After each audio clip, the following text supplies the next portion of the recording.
Inicialmente, bom dia a todos e obrigado pela presença. É com grande satisfação que apresento os resultados da companhia no quarto tri de 2020. Eu não poderia deixar de começar citando os desafios impostos pela pandemia, que levaram à necessidade da companhia de se adaptar e evoluir para fazer frente a esta nova realidade. Nesse sentido, nós estivemos atentos a demandas e necessidades nos todos os estados em que atuamos, e fizemos doações que totalizaram mais de 10 milhões de reais no combate, em ações de combate à Covid-19.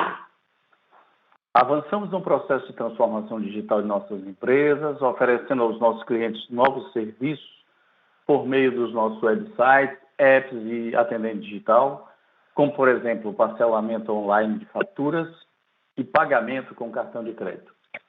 Com o uso de meios digitais, nós intensificamos o cadastramento dos consumidores de baixa renda, medida muito importante no atual cenário, com mais de 280 mil clientes cadastrados na tarifa social através da nossa ferramenta de WhatsApp.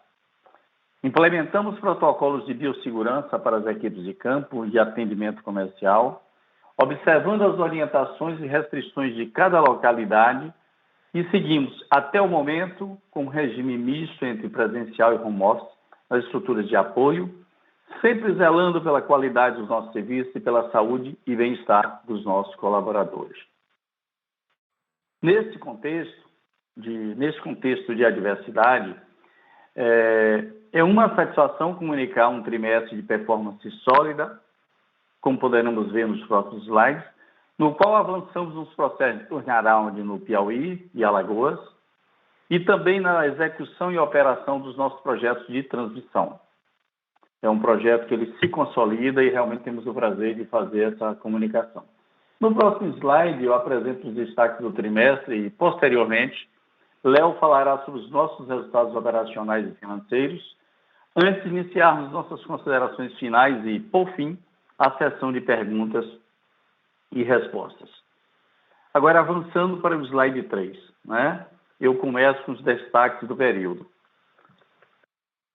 Nós encerramos o ano de 2020 com EBITDA consolidado recorrente da companhia, alcançando 1,7 bi no quarto tri de 2020.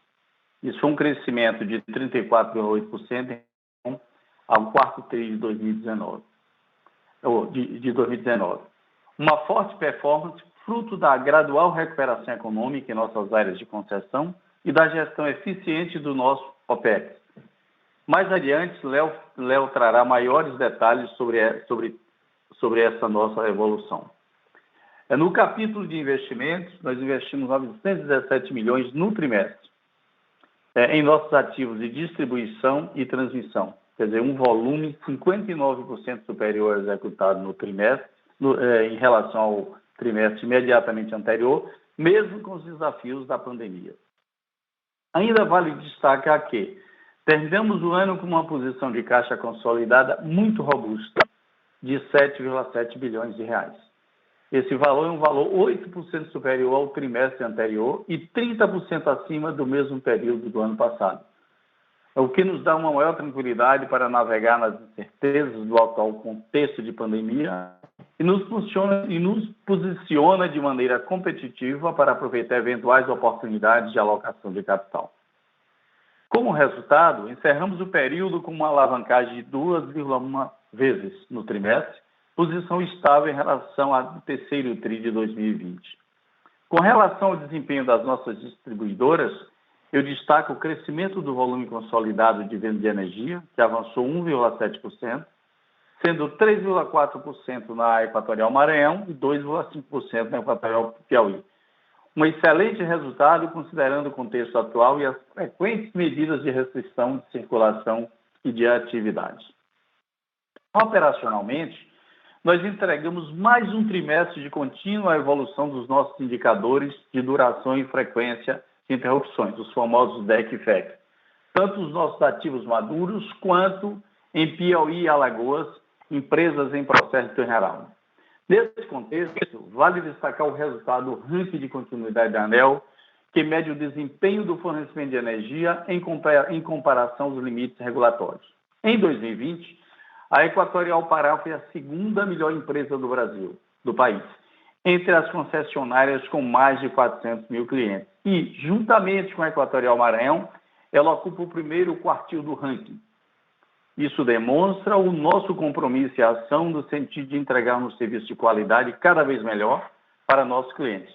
E trata-se de um fato recorrente, uma vez que ao longo dos anos nós temos figurado entre as 4 melhores.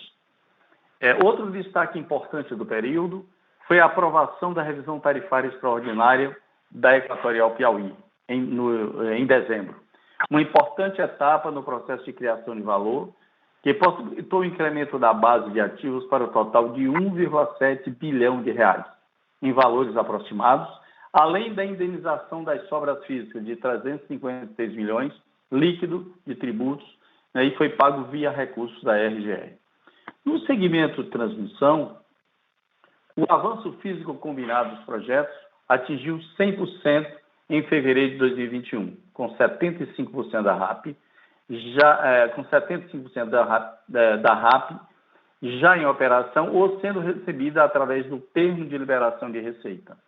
Temos a expectativa de entrada em processo, muito em breve, da SPE3, que depende da conclusão de um trecho do lote 10 do mesmo leilão, que não está sob a responsabilidade da Equatorial, e da SPE6, que também está pronta e solicitou um termo de liberação de receita, o TLR, para o ONS. Por fim, eu destaco a aprovação em dezembro do Programa de Recompra de Ações da Equatorial Energia, com o objetivo de maximizar a geração de valor para os nossos acionistas. A operação ela está limitada a 5% das ações em circulação e, até o momento, mais de 28 milhões de ações foram adquiridas, ou seja, aproximadamente 57% do programa. Como essas ações em tesouraria não recebem dividendos, os nossos acionistas em 2020 receberão um dividendo por ação proporcionalmente maior. E agora, para detalhar esses dados aí, mostrar os dados mais por dentro, para vocês permitir uma visão mais clara, eu passo a palavra agora para o Léo. Léo, por favor, Léo. Muito obrigado. Obrigado, Augusto. Um bom dia a todos. Espero que todos estejam bem. Vamos falar agora da evolução da energia injetada, no slide 5. O volume de energia injetada e faturada segue apresentando evolução, crescendo 3% e 1,7%, respectivamente, no quarto TRI de 20, com destaque para os avanços de Pará e Maranhão. A energia injetada do Maranhão cresceu 4,4%, fruto das condições climáticas favoráveis no período, bem como pela continuidade da retomada econômica que teve início em meados de junho do ano passado, o que contribuiu para o incremento da energia distribuída. No Pará, a energia injetada cresceu 5%, também favorecida pelas condições climáticas no estado. A energia faturada, porém, ficou estável, em função do menor número de dias faturados, além dos efeitos da redução das ações de combate às perdas no ano de 20, devido às restrições impostas pelo Covid-19. Nas demais distribuidoras, Piauí e Alagoas, destaca o crescimento da energia distribuída de 2,5% e 2,1%, respectivamente, consequência, sobretudo, da redução de perdas e do contexto de isolamento social e seu impacto no consumo residencial, maior classe de consumidores nessas empresas. Na seção direita do slide, cabe destacar que continuamos crescendo fortemente o número de consumidores classificados como baixa renda. Foram mais de 461 mil clientes adicionados no último ano. Finalizamos o ano de 2020 em posição de destaque, com 76,6% de aderência da nossa base de clientes e com as melhores colocações em termos de aderência de baixa renda no país. Fizemos um levantamento da razão entre os clientes cadastrados baixa renda e o potencial de clientes baixa renda em todas as concessões do país. E verificamos que as nossas distribuidoras estão entre as 5 maiores aderências do país, com destaque para o Piauí ocupando a primeira posição. As ações de cadastramento foram um dos principais focos da companhia em 2020. Conforme já falado anteriormente, habilitamos o cadastramento via WhatsApp, além de campanhas específicas junto aos municípios e desenvolvimento de ferramentas que integram informações e facilitam o cadastramento, com o intuito de garantir o amplo acesso às famílias que fazem jus à tarifa social possam usufruir do benefício. Vale lembrar que o descadastramento dos consumidores de baixa renda está suspenso até março de 2021, conforme a Resolução 891/2020 da ANEEL. Por fim, no comportamento entre classes, evidencia-se a aceleração do consumo residencial em detrimento da contração de consumo nos demais segmentos, fruto das medidas de restrição impostas pela pandemia, como já comentado. Passando para o próximo slide. Nesse slide, cabe destacar a melhora dos percentuais de PDD sobre a arroba em quase todas as distribuidoras no quarto TRI, em relação ao terceiro TRI de 20.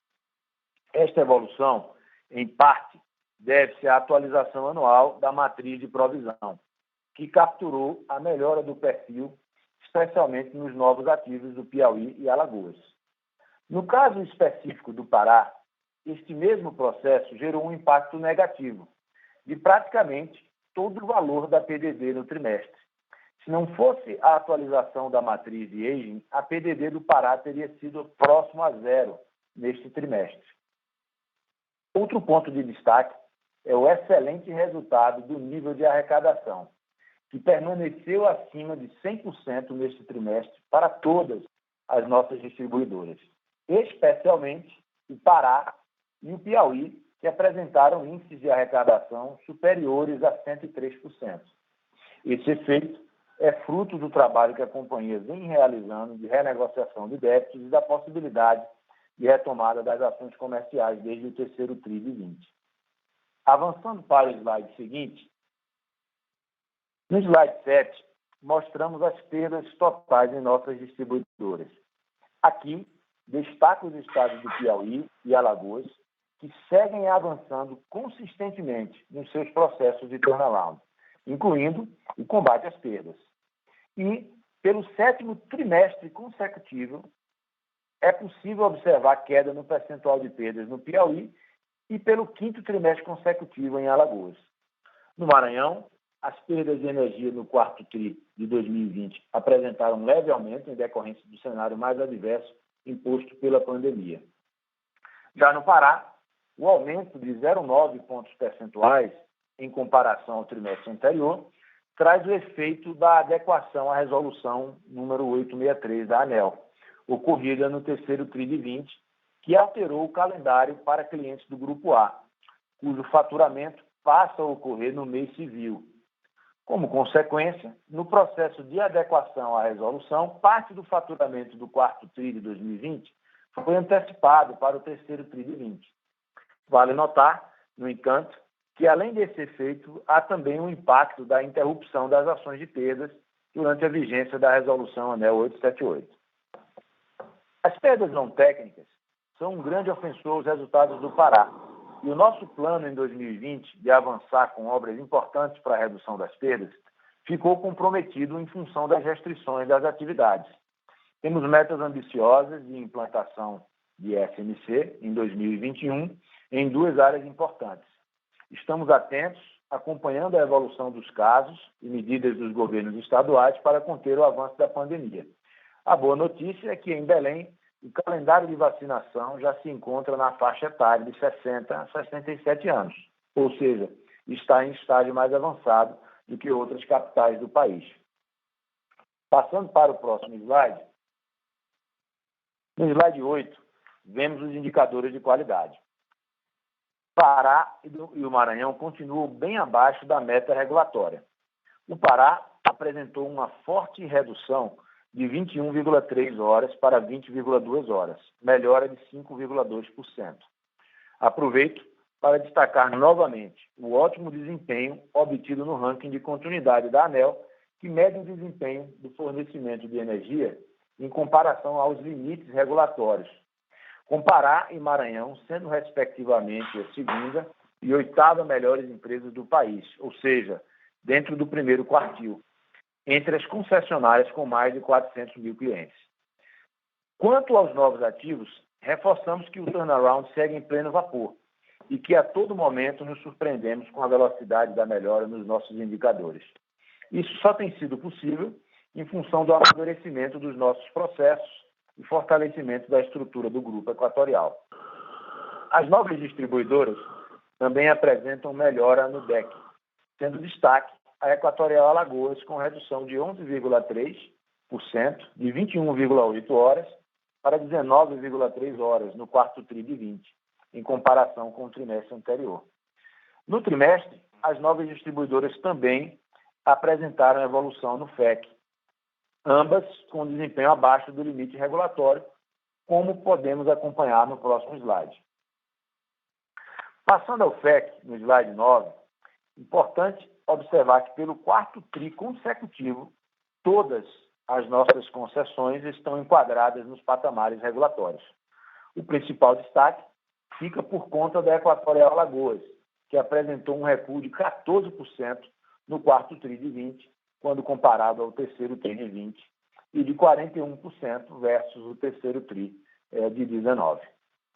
Passamos agora ao desempenho econômico financeiro. Aqui no slide 11, mostramos a evolução dos gastos gerenciáveis, PMSO ajustado consolidado e sua variação por ativo. Vale notar ainda, o incremento na Equatorial Alagoas decorre principalmente pela reversão em 2019 na linha de pessoal de laudo atuarial do plano de saúde, cerca de 9 milhões, e aumento dos serviços de terceiro em 2020, fruto do processo de terceirização. Já no Pará e Piauí, os gastos gerenciáveis recuaram em relação ao mesmo período do ano anterior. Ambas as concessões apresentaram economias em função da pandemia, e a Equatorial Piauí ainda apresentou uma redução em pessoal em decorrência do processo de turnaround. Vale destacar os níveis recorrentes de PMSO por consumidor em Piauí e Alagoas por 12 meses, que já são equivalentes ao dos nossos ativos mais maduros, uma importante etapa no processo de criação de valor, em especial considerando que apenas recentemente completamos 2 anos de aquisição desses ativos. Passando para o próximo slide, o EBITDA ajustado do quarto TRI de 20 atingiu 1,7 bilhão, um aumento de quase 35% em relação àquele apresentado ao quarto TRI de 19. Se ajustarmos o EBITDA sem os efeitos da correção do ativo financeiro e sem o IFRS 15 na transmissão, que se aproxima mais do EBITDA da Caixa, o crescimento deste trimestre é de 64,1%, passando de 770 milhões de reais no quarto TRI de 19 para 1 bilhão 264 neste TRI. Esse expressivo crescimento deve-se ao crescimento do EBITDA das distribuidoras, conforme demonstraremos a seguir, e a entrada em operação comercial dos novos ativos de transmissão, as SPEs 1, 2, 4, 5, 7 e 8. Passamos ao slide. Neste slide, podemos observar a contribuição por ativo no EBITDA ajustado pelos efeitos não recorrentes. Aqui, o destaque é para o forte crescimento no EBITDA ajustado apresentado por todas as distribuidoras, que contribuíram juntas com um incremento de 426 milhões de reais em comparação ao quarto TRI de 19. No Maranhão, o aumento de 39% é em grande parte explicado pelo efeito médio da tarifa FIUB, que nesse reajuste anual foi de 7,5%, pelo crescimento de mercado, pela redução de PDD e aumento da receita de atualização do ativo financeiro. Já no Pará, o EBITDA ajustado de 462 milhões teve um aumento de 44%. É fruto especialmente do reajuste anual, que teve efeito médio na tarifa FIUB de 13,13%, e do aumento da receita de atualização do ativo financeiro, DNE, de 98 milhões em função do aumento do IPCA no trimestre. No caso do Piauí, o EBITDA atingiu 185 milhões, um aumento de 175%, que é explicado pela redução das perdas, redução do PDD, do PMSO e implementação da revisão tarifária extraordinária, com consequente aumento da parcela B em dezembro de 20.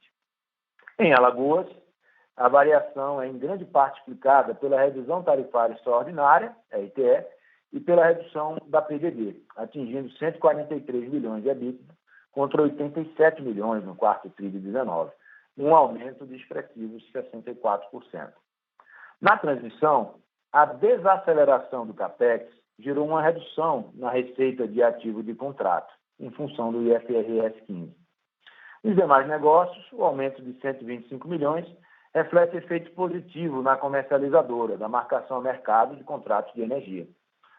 No gráfico abaixo, demonstramos a contribuição por ativo no EBITDA ajustado, desconsiderando os efeitos de VNR e de IFRS 15, onde podemos observar a evolução do EBITDA da transmissão em função da entrada em operação comercial de parte dos ativos.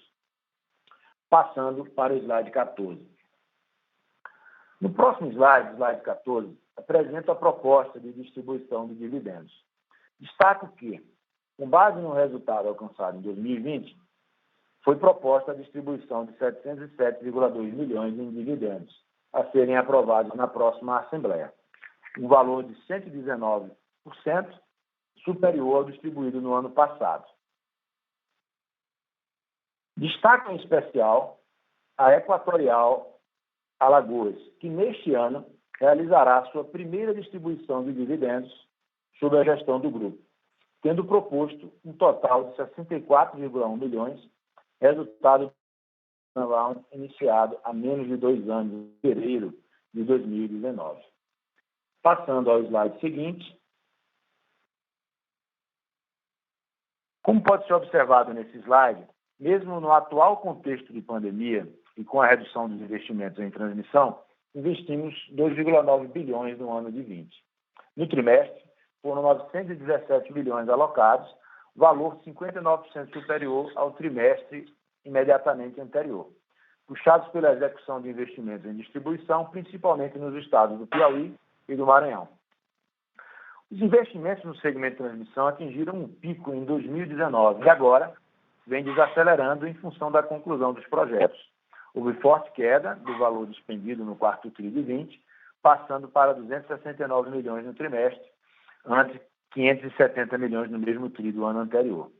Ao todo, desde o primeiro TRI de 17, mais de 5 bilhões já foram investidos em nossos projetos de transmissão.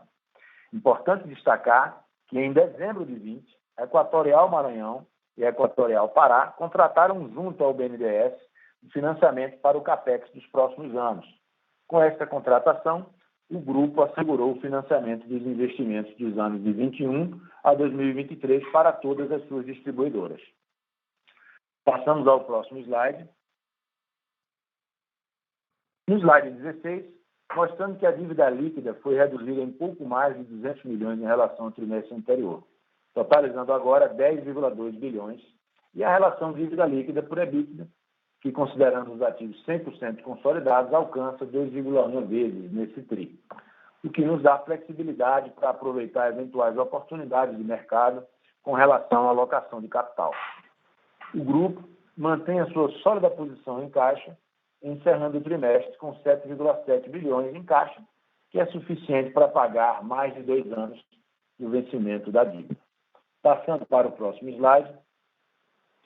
No slide 17, podemos observar que 100% das obras físicas dos projetos de transmissão estão concluídas.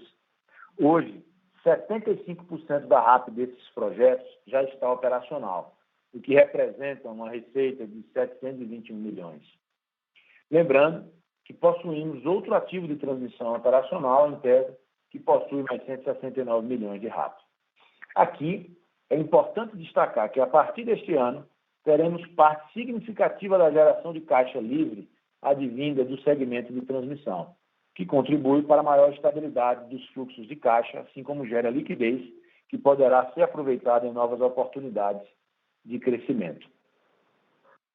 Devolvo agora a palavra ao Augusto para as considerações finais. Muito obrigado. Obrigado, Léo. Um minutinho aqui, pessoal, por favor. Obrigado, Léo. Eu gostaria de encerrar reforçando as nossas conquistas recentes, né? Vamos para... desculpe. Pessoal, desculpe um minutinho, por favor. Obrigado, Léo. Eu gostaria de encerrar reforçando as nossas conquistas recentes, as perspectivas para 2021, né? Nós realmente conseguimos concluir as obras da transmissão, né, com bastante antecedência em relação ao prazo, né, regulatório, e atualmente nós temos 720 milhões de receita operacional dos novos projetos.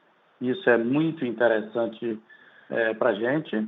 E ainda neste quarto tri, nós concluímos uma etapa importante para o reposicionamento da Equatorial Piauí, que foi a revisão tarifária extraordinária, que aumentou o valor da base de ativos de 317 milhões para 1.671 milhões, e do EBITDA da tarifa de 54 milhões para 387 milhões, quer dizer, são fatos realmente extraordinários, além do recebimento de 356 milhões de sobras físicas já líquidos de tributos.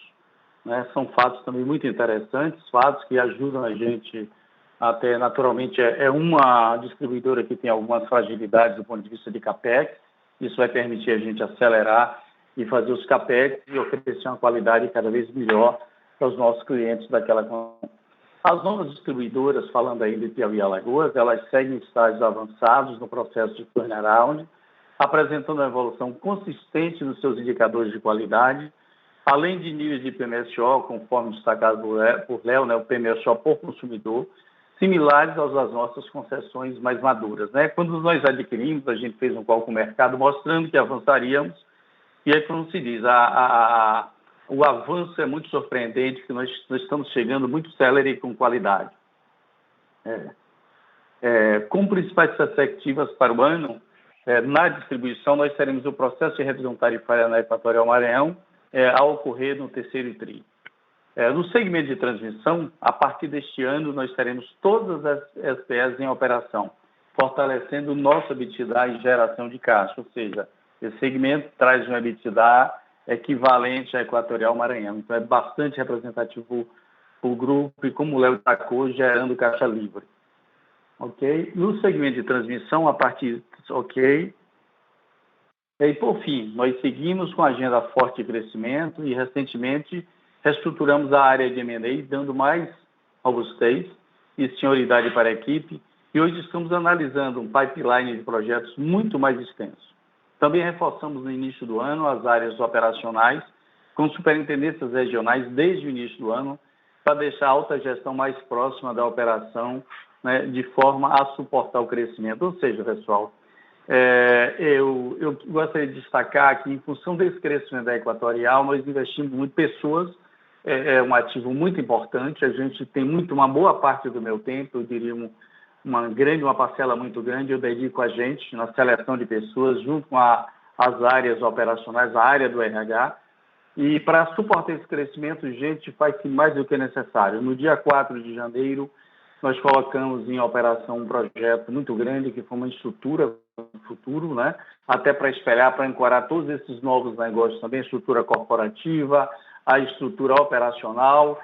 Agora, no Pará, por exemplo, nós colocamos 4 diretores lá, um diretor em Marabá, em Santarém, em Castanhal, em Belém, quer dizer, para ajudar o Marcos Almeida. A mesma coisa a gente fez no Pará, nós reforçamos no Maranhão, nós reforçamos colocando um diretor lá em Timon, um outro em Imperatriz, o outro em São Luís para ajudar o Augusto Dantas. A mesma coisa nós fizemos no Piauí, colocando lá em Floriano e outro em Teresina, de forma a ajudar. E no caso de Alagoas, por ser uma concessão menor, a gente está concentrando ali, pelo raio de ação é menor, estamos concentrando em Maceió. Ou seja, de forma que isso aí nós reforçamos a estrutura e solta mais agentes para pensar nos novos negócios e avançar, né, dentro de uma plataforma de expansão da Equatorial. E agora eu passo a palavra à operadora para conduzir a sessão de perguntas e respostas. Muito obrigado. Obrigado. Iniciaremos agora a sessão de perguntas e respostas. Caso tenha alguma pergunta, por favor, pressione *1 de seu telefone. Se a qualquer momento sua pergunta for respondida, por favor, pressione *2 para se retirar da fila. As perguntas serão respondidas à medida que forem recebidas. Solicitamos a gentileza de tirarem o fone do gancho ao efetuarem a pergunta. Desta forma, uma ótima qualidade de som será oferecida. Nossa primeira pergunta vem de Marcelo Sá, Itaú. Bom dia, pessoal. Obrigado pelo call.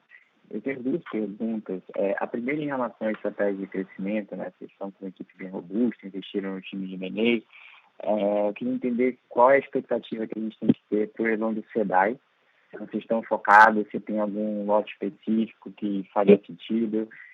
Mais recentemente, o governador do Rio Grande do Sul anunciou a intenção de privatizar a empresa estadual do Rio Grande do Sul, que seria um ativo que vocês iriam olhar.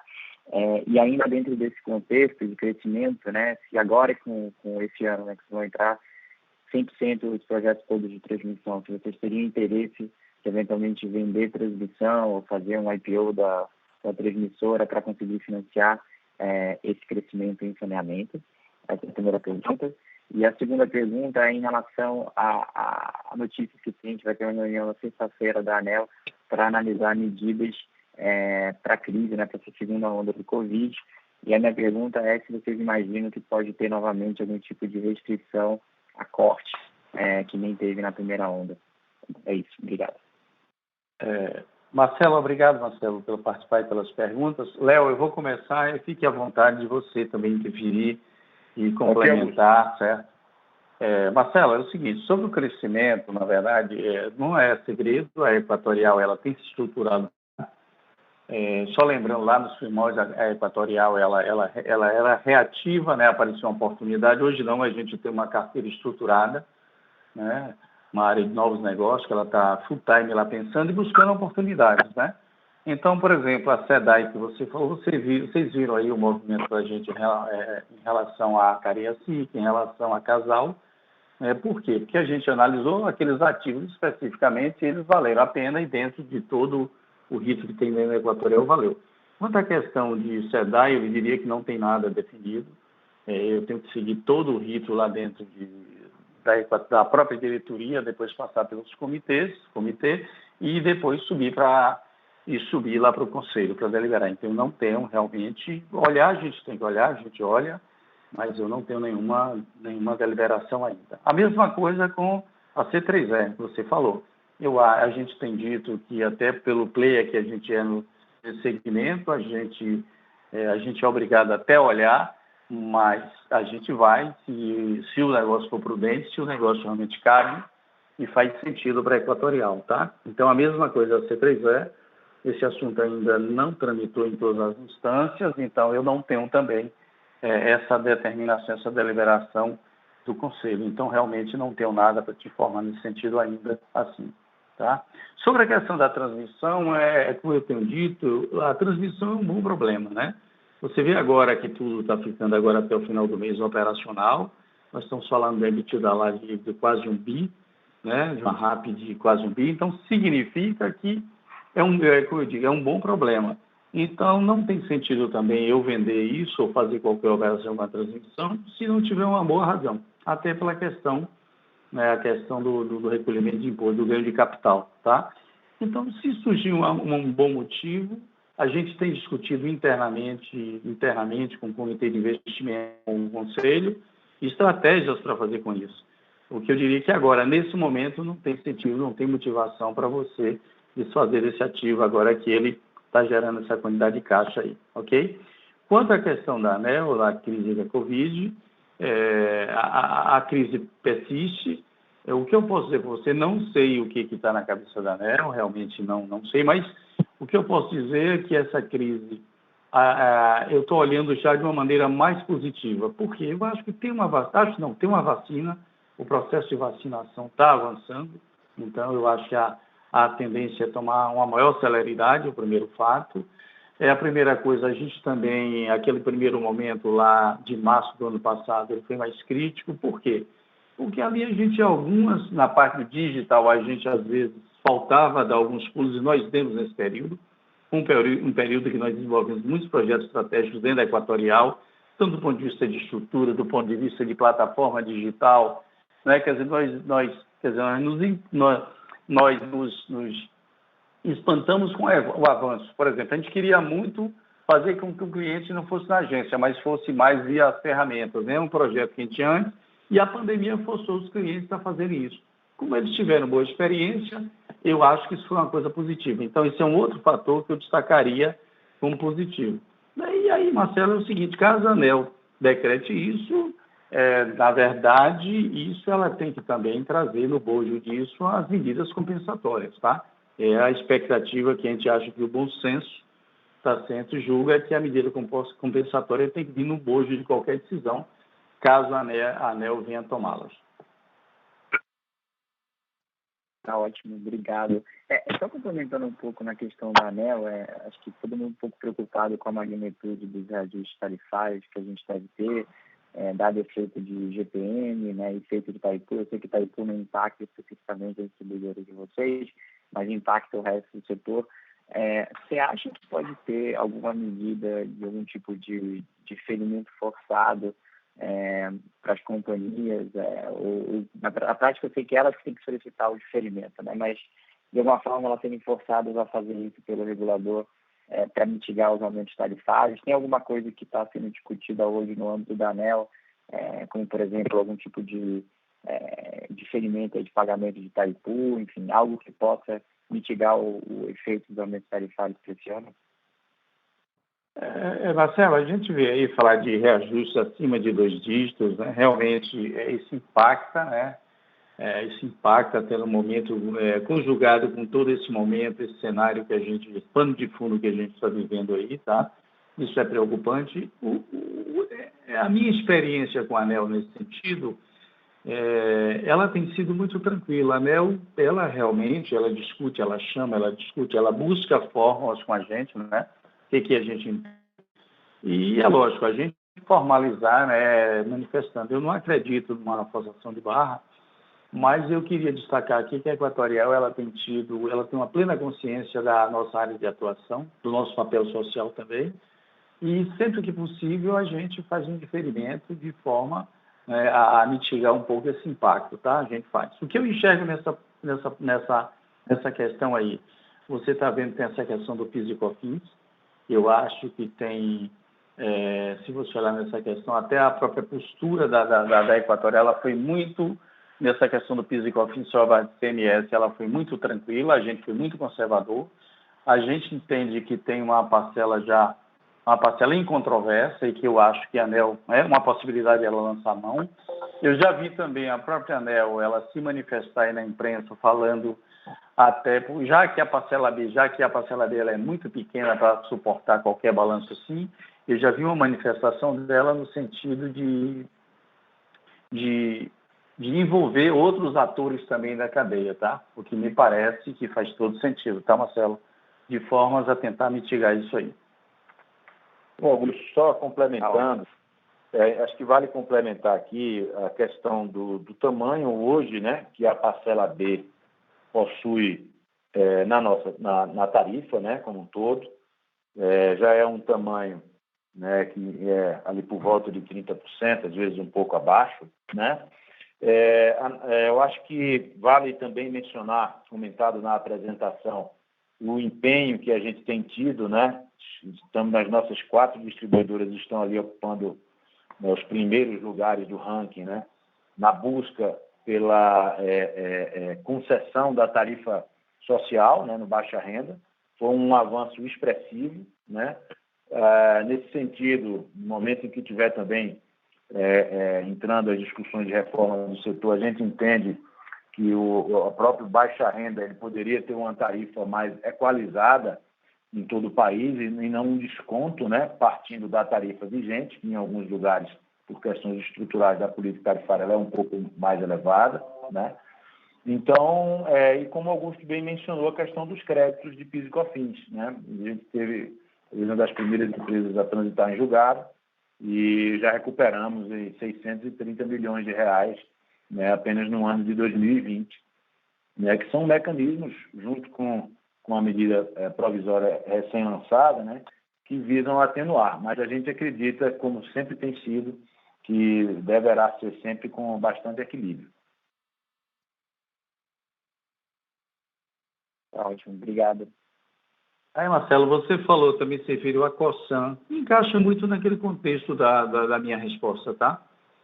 Eu acho que olhar dentro, já que a gente tem um time, olhar agora, eu tenho que passar por todo aquele rito, dentro da Equatorial, diretoria, né, comitê de novos negócios, que é formado por conselheiros, e levar ao pleno lá do conselho, né, para deliberar sobre o assunto.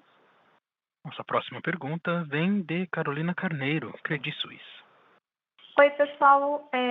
Obrigada pelo call. Tenho duas perguntas também. A primeira é em relação à performance de PMSO, né? Vocês vêm aí numa sequência de trimestres muito boa, em que claramente vocês conseguiram reduzir, otimizar a estrutura de vocês. Eu queria só se vocês pudessem comentar um pouco sobre o que da estrutura de PMSO que a gente viu ao longo de 2020 de fato é recorrente e o que talvez seja consequência um pouco das adaptações da pandemia que talvez a gente não consiga ver para frente. E a segunda pergunta é em relação ao artigo que foi vetado da MP 998. A gente sabe que não impacta diretamente as decisões que foram tomadas nas RTEs do CEPIV e CEAL, mas o artigo, a cláusula, enfim, que foi retirada, ela talvez desse algum conforto sobre possível retroatividade, né, o direito de retroatividade, de tentar reconsiderar a revisão tarifária extraordinária com o período de 2019. Se vocês pudessem falar um pouquinho sobre o pleito em si, né, se há alguma coisa, então, que não seria mais válido ou se a empresa, de fato, poderia continuar buscando esse direito junto à ANEEL. Obrigada. Carolina, obrigado. Aí eu vou falar, Léo, você podia explorar mais o PMSO por dentro, tá? Mas, Carolina, o que aconteceu? Quando houve essa MP, é lógico que tudo que vier, né, isso é bom. Só que desde o início, acho que vocês têm visto aí, até em call e em encontro que a gente tem frequente, esse é um item que a gente está muito tranquilo. Eu diria para você, nós temos dito desde o início, que foi a revisão do Piauí, foi a mais perfeita que a gente fez. E olha que a gente está fazendo desde 2005 lá do Maranhão, tá? Eu diria que levantamento de base, nós tivemos a oportunidade, por quê? Porque as outras são bases complementares, né? E, na verdade, essa não, nós tivemos, nas duas, no Piauí e Alagoas, nós tivemos a oportunidade de levantar 100% da base, nós já referenciamos. Então, a gente está tranquilo. Então, essa questão dessa medida para a gente, ela não causou impacto, a gente acha que nós temos convicção de que temos um direito bem sólido. Haja vista que a RTE feita agora em dezembro de 20, ela corroborou, mostrou uma base robusta, a base que nós estamos falando desde aqueles primórdios. Então, simplesmente essa RTE, ela reafirmou essa nossa certeza, né? A fortaleza dessa base nossa, tá? A gente está bem tranquilo, agora nós voltamos, há uns 8, 15 dias, nós voltamos o diálogo com a ANEEL, estamos discutindo com o diretor relator, né? Ele pediu alguns dados lá, nós já estamos com uma nova reunião com ele, né, para discutir isso. Ou seja, o direito está bom, eu acredito muito no bom senso da ANEEL, tá certo? Não tenho dúvida nenhuma de que esse negócio, no âmbito administrativo, pelas razões muito claras, né, que ele vai avançar, tá certo? Então, eu estou muito confiante com isso. Quanto à questão do PMSO, lá a gente continua, é lógico, na hora que você tem a pandemia, algumas ações você tem que frear, naturalmente, né? Você tem que tem alguns freios naturais, tá? Mas eu destacaria, Carolina, aquele PMSO por cliente, né, que o Léo destacou na apresentação dele, né? Eu me lembro quando a gente comprou esses ativos, a gente falou, olha, eu tenho possibilidade de avançar. E você vê números aí caindo aí em queda livre, né? Então, são números razoáveis. Eu queria que o Léo fizesse comentários aí, Léo, por favor. Ok. Bom dia, obrigado, Carolina.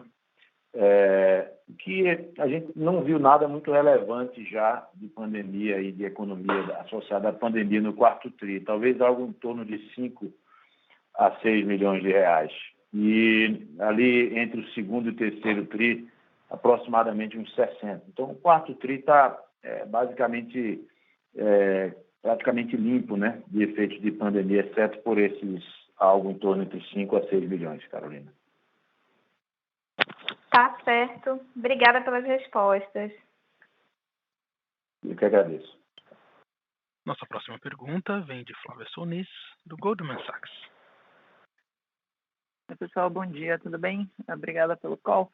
Tem uma pergunta ainda relacionada um pouco a essa questão da pandemia. Eu queria entender se vocês viram algum tipo de efeito agora no primeiro TRI, principalmente relacionada ao fim do auxílio emergencial no final do ano passado, se vocês estão sentindo alguma coisa já que vale a pena comentar com a gente. Obrigada. Eu vou comentar aqui rapidamente, o Léo complementa. Você viu, primeiro, obrigado pela pergunta. Você viu que o Léo mostrou o quarto TRI aí, níveis de arrecadação acima de 100% em todas as empresas, né? Isso decorre do trabalho, das ferramentas de inteligência, né, dos analíticos aí, que a gente realmente implantou. É um trabalho que a gente vem fazendo há muito tempo.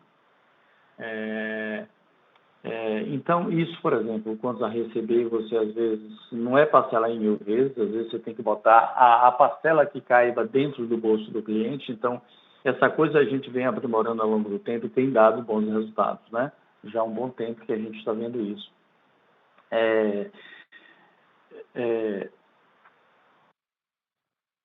Quanto à questão do efeito agora de janeiro, a gente vê que janeiro ele sente um pouquinho, a gente viu um pequeno efeito em janeiro. O que eu gostaria de comentar é que você tem uma grande parcela da tua receita também, teu faturamento que vem do poder público. E na questão do poder público, você teve mudança de prefeitos, né? Então, quando você tem mudança de prefeito, de gestores, esse cara, às vezes, a conta ele esquece e você depois toma, tá? Mas eu acredito plenamente com essas ações, com as ferramentas, com o corpo a corpo, com essa questão da estrutura que a gente fez agora, que a gente colocou lá na ponta, aproximou o olho do dono lá da empresa, lá nas pontas das empresas, né? A gente vai correr atrás e a gente vai recuperar isso. Diga aí, Léo, por favor. Não, só complementar que, na verdade, a gente tem visto também o mercado, né, de uma maneira, manifestando de uma maneira interessante, né, nesse início de ano, vamos dizer assim. E sobre essa questão da arrecadação, acho que Augusto pontuou bem, o mês de janeiro veio um pouco mais baixo, né, com uma boa recuperação em fevereiro e uma continuidade de tendência de recuperação em março, mas destacando mais essa questão do poder público, notadamente na troca de gestão das prefeituras, que é uma classe que, historicamente, a gente tem uma boa gestão, mas é natural, numa transição de poder, né, haver alguma descontinuidade para trazer algum efeito assim mais no curto prazo. Tá ótimo, pessoal. Obrigado. Lembramos que para fazer perguntas, basta digitar *1. Novamente, caso tenha alguma pergunta, por favor, digite *1. Senhoras e senhores, caso haja alguma pergunta, por favor, digitem *1. Não havendo mais perguntas, encerramos neste momento a sessão de perguntas e respostas. Gostaria de passar a palavra ao senhor Augusto Miranda para suas considerações finais. Por favor, pode prosseguir. Então, senhores, para encerrar, eu gostaria de reforçar o nosso comprometimento em entregar uma valorização diferenciada para os nossos investidores, né, através de excelência operacional e financeira dos resultados, assim como rigor e eficiência na alocação de capital. Uma coisa que eu destaco muito, a gente olha a Conceição como se a gente estivesse começando, apesar de estar hoje fazendo Turnharão de Piauí e Alagoas, é como se a gente estivesse começando também hoje no Pará, no Maranhão, tá, nas outras concessões, tá? Também gostaríamos de destacar a nossa aderência ao maior nível de transparência e governança corporativa e a assegurar que nosso time de relações com investidores está disponível para ajudá-los com possíveis dúvidas. Tá? E, novamente, obrigado a todos por fazerem parte do nosso call de resultados do quarto TRI e tenham um bom dia. Um grande abraço, pessoal. Obrigado a todos. A teleconferência da Equatorial Energia S.A. está encerrada. Agradecemos a participação de todos e tenham um bom dia.